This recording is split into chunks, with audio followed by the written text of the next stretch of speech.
Question আছে r cos theta equal to half এবং r sine theta equal to √3/2 হলে আর এর মান কত, যেখানে থিটার ভ্যালু হচ্ছে 90 ডিগ্রি এবং 0 ডিগ্রির মধ্যবর্তী, 0 থেকে বড় 90 থেকে ছোট। তো এখানে যে দুটো ভ্যালু দেওয়া আছে সেই দুটোকে ডিভাইড করি। কীরকম, যে আর সাইন থিটাকে যদি আমরা আর কস থিটা দিয়ে ডিভাইড করি তাহলে আর সাইন থিটার ভ্যালু কি, এই যে এখানে দেখো √3/2, আর আর কস থিটার ভ্যালু কি 1/2। তো আমরা এখানে কাটাকাটি করলে কি পাবো, আর আর আর কাটবে, 2 আর 2 কাটবে, sine theta by cos theta equal to কী হয়, ট্যান থিটা। তার মানে ট্যান থিটা ইকুয়াল টু কী পেলাম, √3।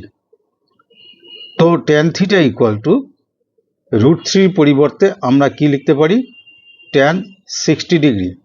দেয়ারফর থিটা ইকুয়াল টু কী হলো আমাদের 60 ডিগ্রি। এই ভ্যালুটা কোনো একটা জায়গায় বসিয়ে দাও, উপরে যে দুটো আছে তাহলেই বেরিয়ে যাবে। লিখবে কি, যেহেতু আর সাইন থিটাই লিখছি, r sine theta equal to √3/2, therefore r into sine theta মানে সাইন কত ডিগ্রি আমরা লিখবো, থিটার ভ্যালু 60 ডিগ্রি ইকুয়াল টু √3/2।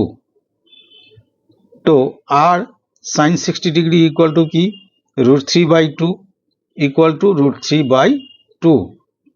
তো এবার দেখো √3 কাটবে, 2 কাটবে, দেয়ারফর আর ইকুয়াল টু কত পেলাম, ভ্যালু 1। খুব ইম্পর্টেন্ট কোশ্চেন মাধ্যমিক ক্যান্ডিডেটদের জন্য।